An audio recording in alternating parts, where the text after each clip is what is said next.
প্রেম করে প্রিয় মানুষকে বিয়ে করতে পারাই পূর্ণতা না, বিয়ে করার পর ভালোবেসে মৃত্যু পর্যন্ত একসাথে থাকতে পারাটাই সত্যিকারের পূর্ণতা।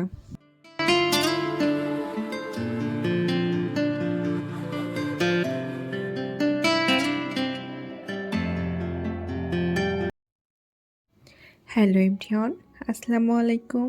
আমি সুরভি রাজশাহী থেকে বলছি। সুরভি জল চ্যানেলে আপনাদেরকে স্বাগতম। কাছে দূরে দেশ এবং দেশের বাইরে যে যেখান থেকে আমার আজকের ভিডিওটি দেখছেন, আশা করি সকলেই সুস্থ আছেন, ভালো আছেন। আলহামদুলিল্লাহ, আমি আল্লাহর অশেষ রহমতে বেশ ভালো আছি। কয়দিন থেকে কি পরিমাণ বৃষ্টি হচ্ছে তা তো সকলেরই জানা। তো বৃষ্টি ভেজা শহরে রিক্সাতে চড়ে ঘুরে বেড়ানোর মজাই আলাদা। আসলে সেই 16 তারিখে বাসায় এসেছি বাইরে থেকে, আর একটা মুহূর্তের জন্য বাইরে বের হয় নাই। তো বাবুদের টুকটাক কেনাকাটা জমে গেছিলো, এই জন্য বৃষ্টি ভেজা অবস্থাতেও, দেশের এত খারাপ পরিস্থিতিতেও বাইরে গেছিলাম। দিয়ে হালকা টুকটাক শপিং করে নিয়ে আসছি।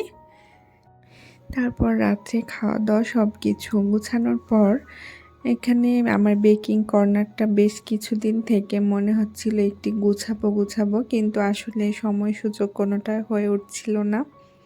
তো আজকে ভাবলাম যে আমি একটু এটাকে ক্লিন করে নেই, গুছিয়ে নেই। আসলে বেকিং কর্নার বললে ভুল হবে, কারণ আমি বেকিংয়ের কোনো আইটেম দিয়ে জায়গাটা অর্গানাইজ করি নাই। জাস্ট যে জিনিসগুলো আমার একদমই হাতের কাছে লাগে সেগুলোই আমি এখানে রেখেছি। আর আমার বেকিংয়ের সব প্রোডাক্ট আমি আমার ওভেন র্যাকের যে নিচের বড় তাকটা আছে আমি সাধারণত সেখানেই রাখি। আর বেকিংয়ের যেসব আইটেম ফ্রিজে রাখা যায় আমি সেগুলো তো ফ্রিজেই রাখি, কিন্তু এখানে হাতের কাছে যেগুলো রাখা দরকার সেগুলোই এখানে রাখি।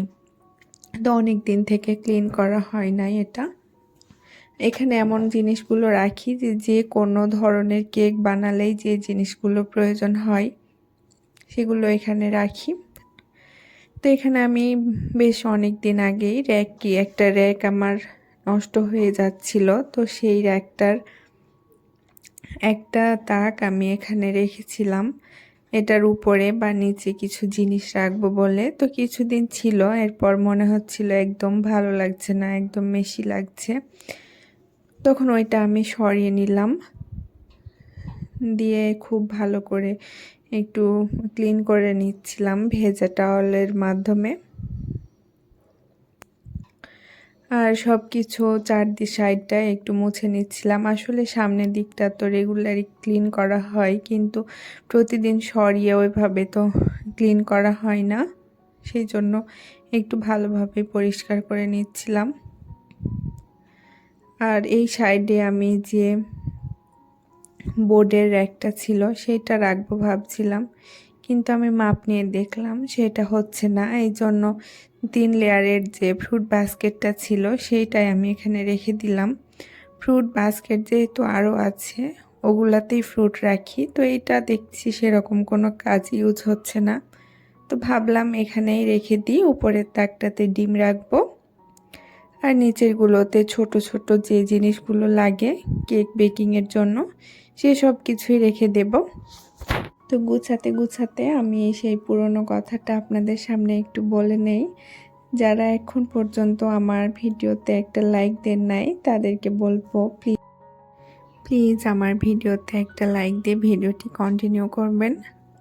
আর ভিডিওর কোনো একটা অংশ যদি আপনাদের একটুও ভালো লেগে থাকে তাহলে আমার চ্যানেলটি সাবস্ক্রাইব করে বেল নোটিফিকেশানটি অন করে আমার সাথেই থেকে যেতে পারেন, তাহলে ভিডিও দেওয়ার সাথে সাথে আপনাদের কাছে পৌঁছে যাবে। তো নিচের তাকগুলোতে আমি সাধারণত রেখেছি যে সুগার বলগুলো থাকে, cocoa powder, baking powder, cornflour, তারপরে কয়েকটা ফুড কালার যেগুলো বেশি ইউজ হয়, আর যেগুলো একটু কম ইউজ হয় সেগুলো আমি ফ্রিজেই রেখেছি সবগুলো।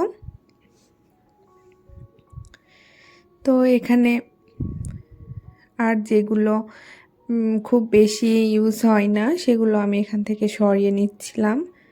আর বোর্ডের যে অর্গানাইজারটা আছে এটা আমি বানিয়ে নিয়েছি। যখন বাসাতে বোর্ডের কাজ হচ্ছিল তখন আমি ওই ভাইয়াটাকে বলেছিলাম আমাকে এইভাবে একটা বানাই দেন। আসলে বেশ কয়েকটা অর্গানাইজার আমি বানিয়ে নিয়েছি, কিন্তু এতগুলো যদি কিচেনে রাখি তো অনেক বেশি হিজিবিজি লাগবে, মেশি লাগবে, ভালো লাগবে না। এজন্য এটাই আমি এখানে রেখেছি। আবার হয়তো কখন এটা সরিয়ে দিব, অন্য একটা এখানে রাখবো। তো কিচেন স্কেলটা আমি এখানে রাখলাম যেহেতু এটার প্রয়োজন হয় মাঝে মধ্যেই। আর এখানে ময়দা রাখছি একটা মিডিয়াম জারে, কারণ ময়দা ছাড়া তো কেক অসম্ভব। আর যে কোনো খাবার একটু স্ন্যাক্স টাইপের ময়দার ভূমিকা অপরিসীম, তো সেটাও আমি এখানে রেখে দিচ্ছি। তো ময়দা একটু কমে গেছিলো, এই জন্য আমি এটা রিফিল করে নিচ্ছি।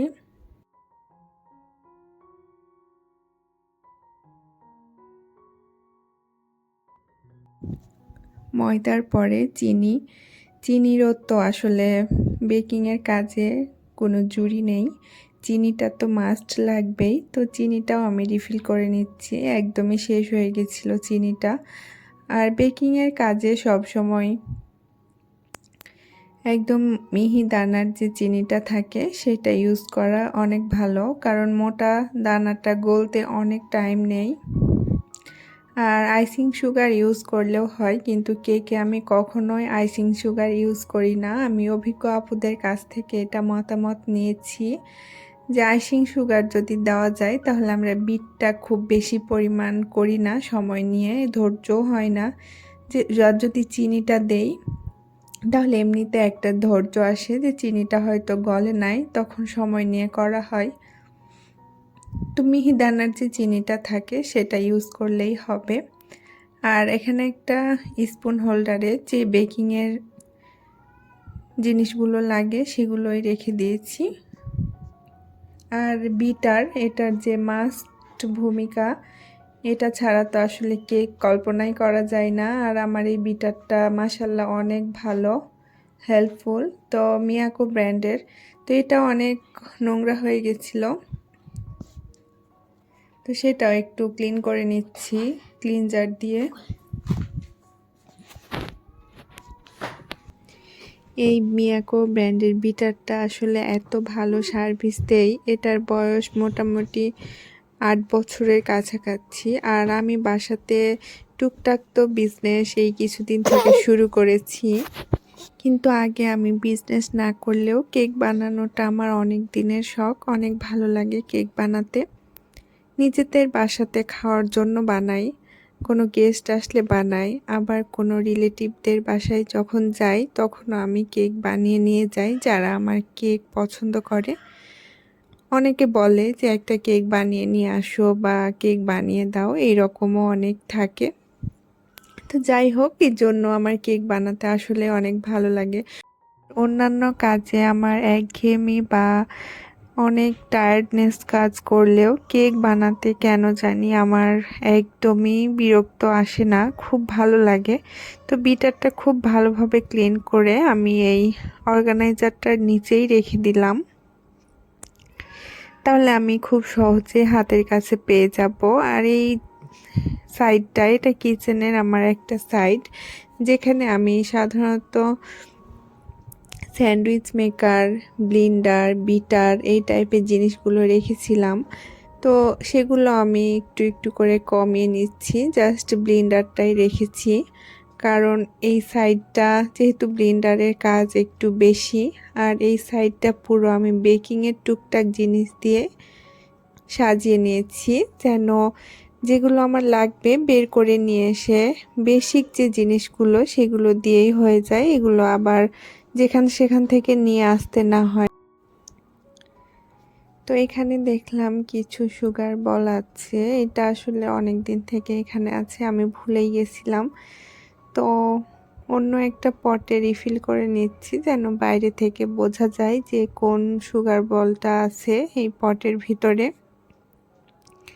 আর বিশেষ করে সুগার বল টাইপের জিনিসগুলো বাইরে থেকে যদি দেখা যায় সাদা জারের ভিতর থাকে, অনেক বেশি হেল্প হয়।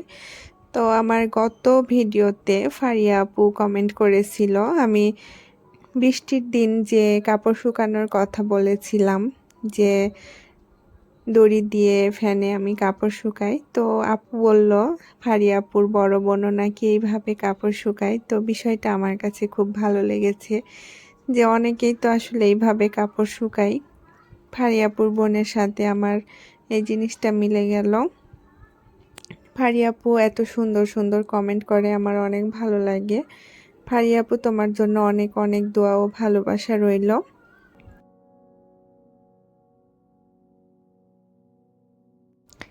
তো ওই সাইডটা আমি গুছিয়ে নিলাম, বেকিংয়ের যে কাউন্টার টপটা আছে।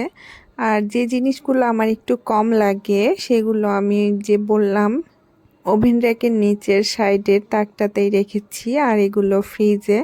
তো ফ্রিজের জিনিসগুলো মোটামুটি গুছানো আছে, কিন্তু ওভেন র্যাকের নিচের যে তাকটা আছে সেটা অনেক মেশি হয়ে গেছে। সেটা ইনশাল্লাহ খুব তাড়াতাড়ি ক্লিন করে নেব, ইনশাল্লাহ আপনাদের সাথে শেয়ার করব। তো আমি শেষ পর্যায়ে চলে আসছি। সবাই সুস্থ থাকবেন, ভালো থাকবেন। Thank you. আসসালামু আলাইকুম।